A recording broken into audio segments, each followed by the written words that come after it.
Shah, lifestyle wellness અમદાવાદથી wellness physician અને ડાયાબિટોલોજીસ્ટ, અને આપણી જોડે છે ડોક્ટર તૃપ્તિ બારો, પ્રથમા લેબોરેટરીની અંદર ટ્રાન્સફ્યુઝન મેડિસિન સ્પેશિયાલિસ્ટ છે. હવે તમે ઘણી વખત મેડિસિન સ્પેશિયાલિસ્ટ, ગાયનેકોલોજીસ્ટ એ બધું સાંભળેલું છે, પણ આ શું છે ટ્રાન્સફ્યુઝન મેડિસિન સ્પેશિયાલિસ્ટ? એ આપણે ડોક્ટર તૃપ્તિ બારોથી જાણીશું. અને એના સિવાય આજે આપણો મેઇન ટોપિક છે પ્લાઝમા ડોનેશન.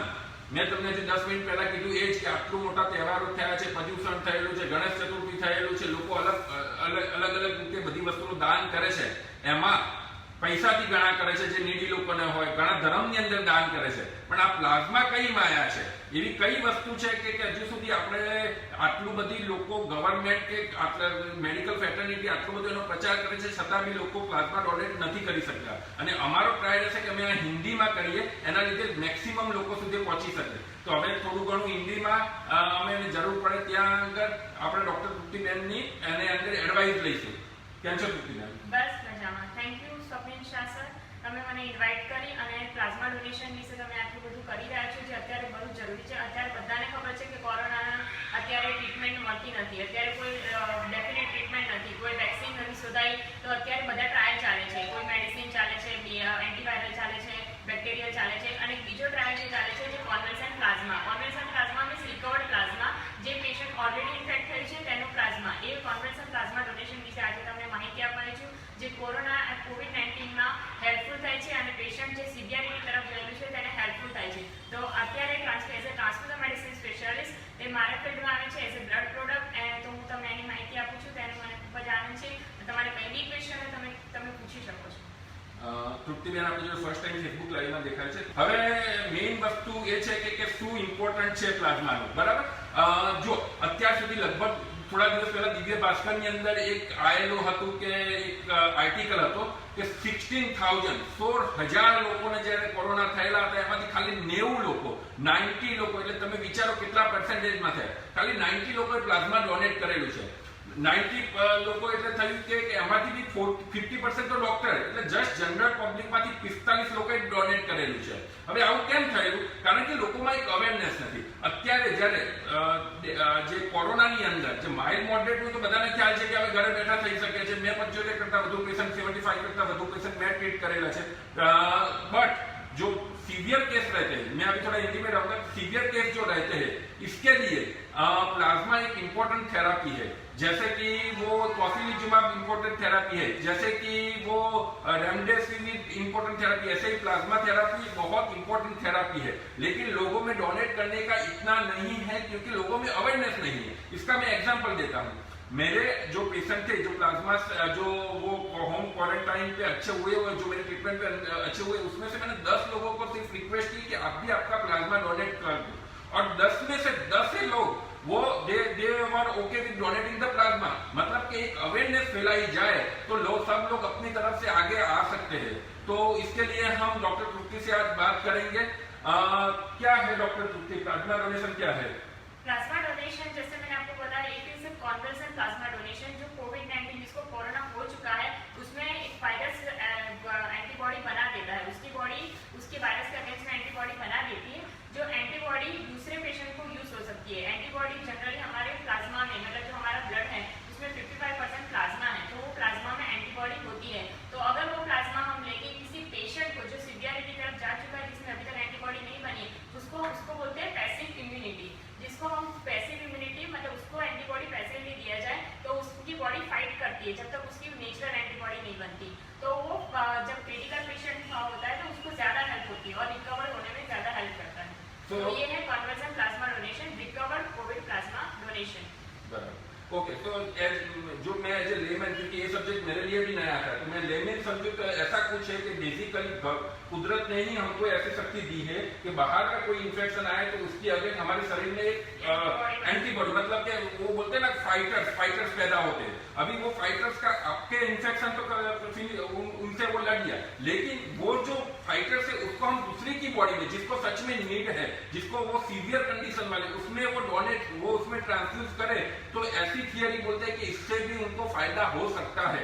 बराबर. तो इसके लिए वो जो सपोज किसी को, मुझे ही सपोज कोरोना हो गया, तो मेरे अंदर ऐसे फाइटर्स पैदा हो गए कि जो 3 से 4 महीने तक वो शरीर में रह सकते हैं और वो दूसरे के बॉडी में जो मैं ट्रांसफ्यूज करूं कि जिसको सीवियर, जो वेंटिलेटर पे है, जो मॉडरेट को सीवियर डिजीज है, तो उसमें रिकवरी होने में फायदा होता है। एम आई राइट? Okay okay. तो अभी कौन कर सकता है? मुझे तो मालूम नहीं कि मुझे कोरोना हुआ क्या, क्योंकि मैंने कोई टेस्ट नहीं करवाया। कहीं लोग ऐसे कि कोरोना से रिकवर हो गए, तो कौन कौन है प्लाज्मा डोनेशन कौन कौन? Plasma donation 18 to 55 years of age कोई भी मेल पर्सन कर सकता है, नलीपेरस फीमेल वुमन कर सकती है। इसमें क्या है कि हम जो मल्टीपेरस वुमन है उसका प्लाज्मा नहीं लेते, क्योंकि उसमें और एंटीबॉडी, जेल एंटीबॉडी है वो बन जाती है, जो उसका हमें नेगेटिव रिपोर्ट चाहिए, जो बहुत कॉस्टली जाता है और बहुत वर्कअप ले जाता है। इसलिए हमने हमारे ICMR गाइडलाइन यही बोलते हैं कि nulliparous female plus male 18 to 55 years of age can donate blood. So वो लोग ब्लड डोनेट कर सकते हैं। उसमें क्या है कि उसमें भी अलग अलग क्राइटेरिया है, जैसे वेट है तो वेट 55 kg से अप होना चाहिए। फिर अकॉर्डिंग टू जो हमारी गाइडलाइन है, जो सिंपल ब्लड डोनेशन क्राइटेरिया है, मतलब डायबिटीज, बीपी, ये सब कंट्रोल में होना चाहिए। ऑपरेशन है, कोई blood transmission product between less than 8 पे 21 में नहीं हुई है, तो ये डोनेशन क्राइटेरिया जब आप ब्लड बैंक में जाते हो तब आपको ये पूछते हैं। अगर आप मेडिकल स्क्रीनिंग करते हैं, आपका ब्लड प्रेशर चेक करते हैं, हीमोग्लोबिन चेक करते हैं, अगर आपका सब नॉर्मल आता है तभी आपका प्लाज्मा डोनेट लेते हैं वो लोग। तो इसीलिए, और सबसे पहले तो आपको कोरोना हुआ हो चुका होता है, तो विदिन 4 मंथ्स, जब से आपको कोरोना है तब से 4 मंथ तक आप प्लाज्मा डोनेट कर सकते हो, तो आपकी बॉडी में तब तक एंटीबॉडी रहती है, ऐसा स्टडी सजेस्ट करती है। तो आप जब वहाँ जाओगे ब्लड बैंक में तो आपका एंटीबॉडी टेस्टिंग करेंगे। अगर आपका एंटीबॉडी पॉजिटिव आया तो ही आपका प्लाज्मा लेंगे, अगर एंटीबॉडी नहीं आया तो फिर नहीं लेंगे, क्योंकि हमें एंटीबॉडी पेशेंट को देनी है। तो वो इम्पोर्टेंट है, सबसे पहले टेस्ट वही होता है कि आप में एंटीबॉडी है कि नहीं, या सबसे यही होता है कि आपका एक्सपोजर हुआ है या फिर आपको माइल्ड सिम्टम्स थे तो आपकी बॉडी में एंटी बन जाती है। तो इसीलिए आप ब्लड बैंक जाओ और वहाँ पे आपका सारा टेस्ट करते हो। ओके, तो मुझे जब मैंने मेरे पेशेंट को कन्विंस करने का ट्राई किया जब काउंसलिंग के जरिए, तो पहला क्वेश्चन ये आ रहा था कि उसके लिए गवर्नमेंट हॉस्पिटल में जाना पड़ेगा, और गवर्नमेंट में अभी आपको जैसे मालूम है कोरोना की क्या कंडीशन है, तो वो सिर्फ गवर्नमेंट हॉस्पिटल में होता है कि प्राइवेट लैब में भी होता है? नहीं, ये हर जगह होता है। अभी Gujarat government plus Indian government ने सब जगह अलाउ किया है कि सब लोग प्लाज्मा फॉरेंसिस का लाइसेंस है, वो ब्लड बैंक प्लाज्मा डोनेशन ले सकती है, तो वहाँ पे सेफ है। और आप गवर्नमेंट हॉस्पिटल हो या प्राइवेट हॉस्पिटल, आप दोनों जगह जा सकते हो, दोनों जगह सेफ्टी है।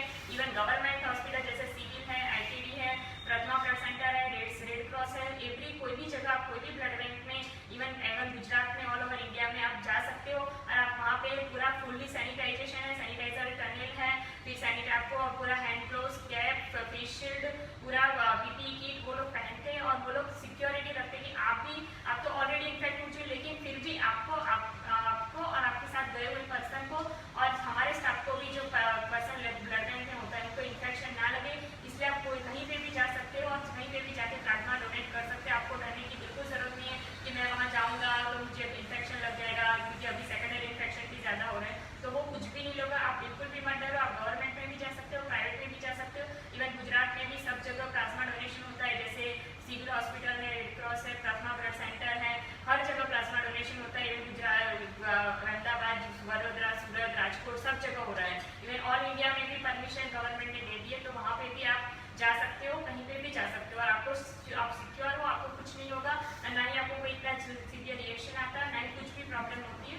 आप जा सकते हैं, आपको कोई भी प्रॉब्लम है आप ब्लड सेंटर में फोन कर सकते हो, आपको वो लोग पूरी मतलब इन्फॉर्मेशन देते हैं वहाँ पे। ओके, सो बेसिकली ऐसा नहीं है कि अकेले गवर्नमेंट हॉस्पिटल में होता है, प्राइवेट लैब में भी ये होता है। अभी बीइंग गुजराती, पहला मेरा सेकंड क्वेश्चन वही रहेगा कि मेरा खर्चा कितना होगा वो डोनेट करने में, क्योंकि उसमें आप एंटीबॉडी टेस्ट करोगे, बाद में लाइक खर्चे का क्या है, वो अपना मेन सवाल वो है।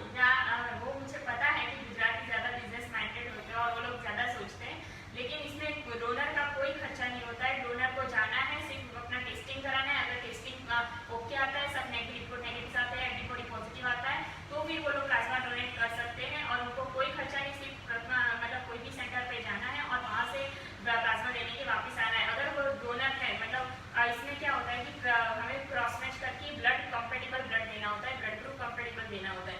अगर रेड ग्रुप है और हम किसी बाहर से डोनर बुलाते हैं तो हम उसका खर्चा भी ब्लड बैंक वाला उनको देता है कि वो डोनर आए और उनको ले जाए।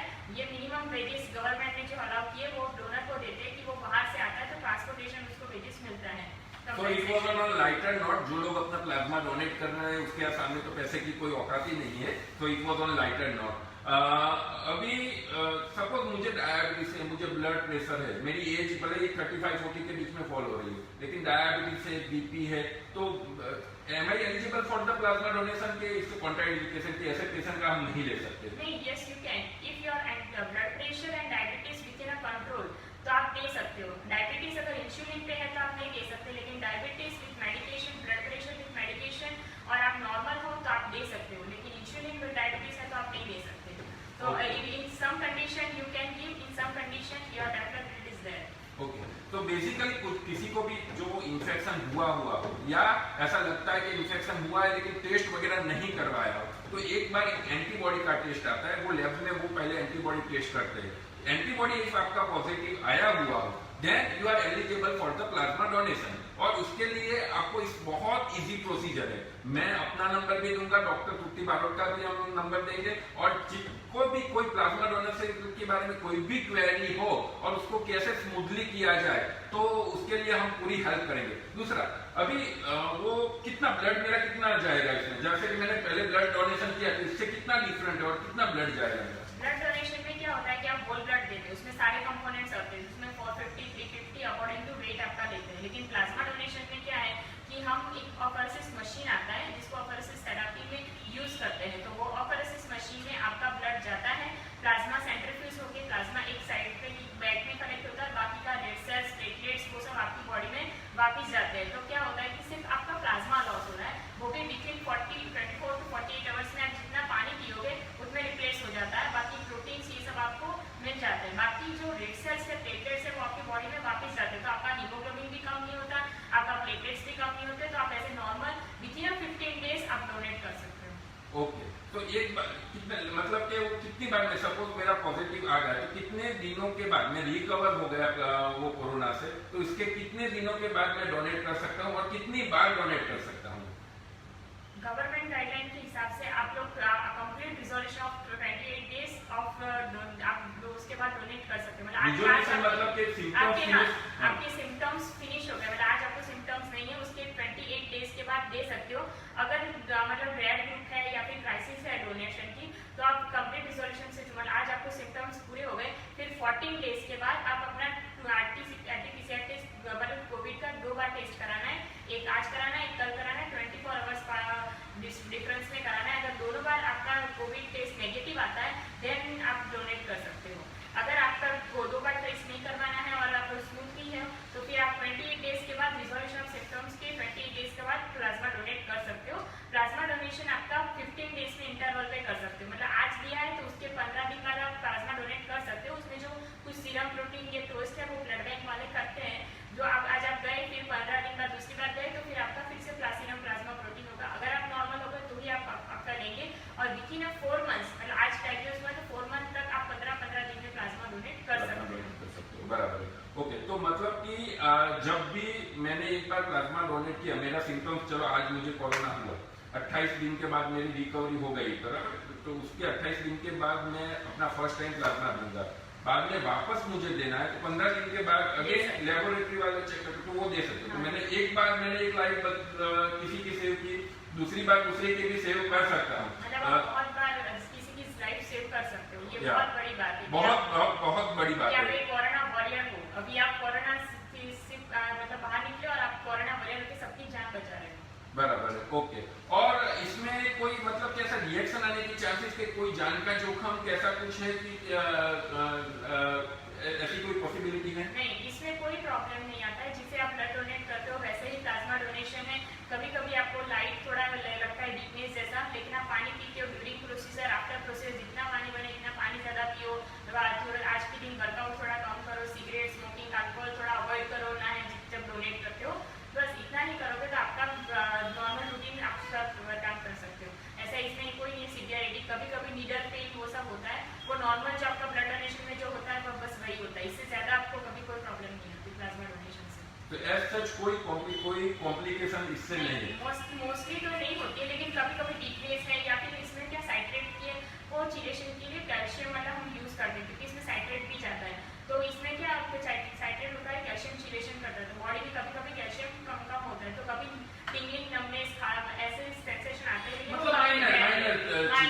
बराबर। तो इसमें कोई घबराने वाली बात नहीं है, इसमें हम कैल्शियम देते ही है डोनर को प्री प्रोसीजर आप ब्लीडिंग प्रोसेस, तो उसमें कोई चिंता की बात नहीं। कितने घंटे की प्रोसीजर होगी? मोस्टली तो 45 मिनट्स टू 1 आवर है, पर उसमें आपको पहले टेस्टिंग भी कराना होता है, तो आपको 15-20 मतलब 1 आवर टू 1.5 आवर जितना टाइम लगता है, क्योंकि उस टेस्टिंग का भी 20-25 मिनट लगता है। फिर आपका प्लाज्मा डोनेशन होता है और प्लाज्मा डोनेशन के बाद आपको 20-25 मिनट्स आपको रिफ्रेशमेंट दिया जाता है वहीं पे ब्लड डोनेट में, क्योंकि आपने ब्लड डोनेट किया तो आपको थोड़ी बॉडी को भी ग्लूकोज की जरूरत पड़ती है कि हाँ हमें भी कुछ नरिशमेंट चाहिए, तो फिर वो लोग उनको न्यूट्रिशन के लिए कुछ ग्लूकोज या कॉफी बिस्किट ये सब के लिए मतलब 2 आवर मान के आपको जाना है कि हाँ 2 आवर जितना टाइम लगेगा, सब टेस्टिंग आपका रिफ्रेशमेंट एंड प्रोसीजर। ओके, तो इतना इजी प्रोसीजर है, किसी की लाइफ हम बचा सकते हैं, तो अभी तक लोगों में क्यों इतना नहीं है? जब मैंने अभी थोड़े दिन पहले मैंने हमारी अभी बात हुई थी तब बोला था कि दिव्य भास्कर में एक ऐसा आर्टिकल आया था 16,000 लोगों जो पॉजिटिव थे उसमें से सिर्फ 90 लोगों ने अपना प्लाज्मा डोनेट किया है, और उसमें भी 50% तो डॉक्टर है। मतलब क्या देखने जाए तो आउट ऑफ 16,000 सिर्फ 45 लोगों ने अपना प्लाज्मा डोनेट किया है। इसका कोई रिस्क नहीं है, काइंड ऑफ ब्लड डोनेशन है, फिर भी लोग क्यों प्लाज्मा डोनेट करने से घबरा रहे हैं? एक्चुअली अभी ये है कि इंडिया में अभी भी जो अवेयरनेस है वो नहीं है। इवन ब्लड डोनेशन में भी ये है कि हमारा जो डिमांड है उससे ज़्यादा शॉर्टेज डिमांड है, उससे ज़्यादा शॉर्टेज है ही ब्लड कलेक्शन में, और प्लाज्मा में भी ऐसी है, शायद अवेयरनेस नहीं है, शायद फीवर है, शायद इतना मोटिवेशन किसी को नहीं मिल रहा है। तो मैं डॉक्टर स्वप्निल सर से थैंक यू बोलूँगी कि इन्होंने ये लाइव सेशन रखा, तो सबको क्या अवेयरनेस किया है कि सबको पता चलेगा कि प्लाज्मा डोनेशन एक सिंपल प्रोसीजर है, किसी की हेल्प कर सकता है। अभी कोरोना में हमें सबको बचाना है, तो फिर ये बहुत ही इम्पोर्टेंट है, और ये हमारे लिए मतलब कुछ मतलब अच्छी है कि हम किसी की लाइफ सिर्फ डोनेशन से बचा सकते हैं, हमें पैसा भी नहीं लेना है, और सिर्फ एक ब्लड डोनेशन वो भी आपका रिप्लेस हो जाता है, मतलब आपकी बॉडी तुरंत बना देती है। तो ये गुड थिंग है कि हम करें, और जितना बने इतना हम लोगों को अवेयरनेस दिया। आपने डोनेट किया है तो अब दूसरे को दो, इस तीसरे को बोलेगा इसे ग्रुप में आओ, डोनेशन करो, कैंप करो, तो और हमारा मतलब इंडिया और अच्छा रहेगा। तो इसमें स्टे फॉरवर्ड, कुछ भी हमको जो एडवांटेज हुआ है वो हम आगे की तरफ वो फॉरवर्ड करें, तो उससे एक चैन बनेगी, और भले छोटा सा क्यों ना अटेम्प्ट हो।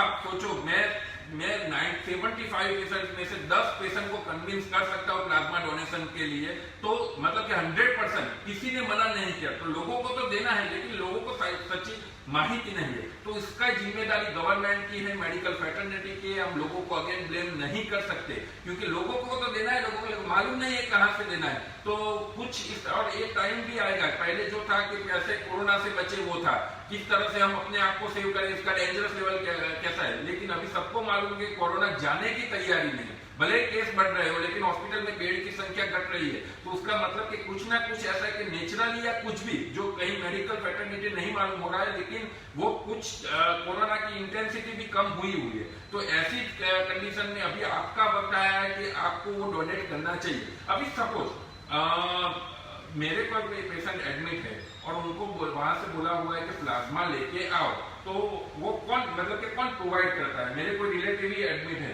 और उसके लिए मुझे हॉस्पिटल से बोला गया कि प्लाज्मा, क्योंकि मैंने जब ये अपना लाइव सेशन का रखा हुआ था तो 2-3 लोगों का फोन आया कि हमको प्लाज्मा की जरूरत है, तो किसको कॉन्टेक्ट करें? तो वो किस तरह से होता है?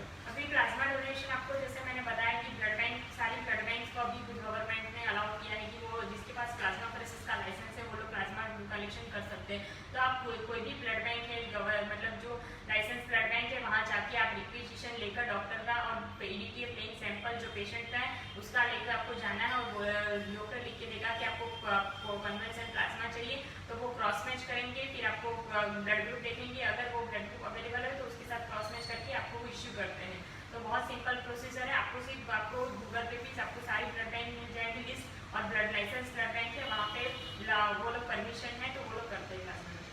तो मतलब कि वो लेना भी इतना इजी है, देना भी इतना इजी है, लेकिन अवेलेबिलिटी का इश्यू है, तो वो आपकी जिम्मेदारी है। मुझे मालूम है कई लोग देख रहे हैं इसमें से खुद को वो एंटीबॉडी पॉजिटिव आया हुआ है। जब मैंने अपना स्टेटस वगैरह डाला था तब सामने से वो लगा है कि कैसा डोनेट करना है। मैं अपनी जैसे ये लाइव सेशन फिनिश हो, मैं मेरे नंबर के साथ डॉक्टर तृप्ति बारोट का नंबर भी हम शेयर करेंगे, वो प्रथमा लेबोरेटरी में हमारा पूरा ट्राई रहेगा कि ये प्रोसीजर को जितना बने इतना इजीली आपके लिए बना सके। और आई थिंक अभी जब आप लोग डॉक्टर की जिम्मेदारी की बात करते हो तो आप भाई आपकी भी जिम्मेदारी है कि आपको मालूम है कि इससे किसी की जान बच सकती है, तो आप क्यों न करें। बराबर है? Okay, thank you so much for watching. Plasma donation के बारे में कुछ भी क्वेश्चन हो, कभी भी क्वेश्चन हो, तो मैं अपना नंबर और डॉक्टर तृप्ति बारोट का नंबर शेयर कर रहा हूँ, आप कभी भी कॉल कर सकते हो। Thank you so much for your watching. Thank you.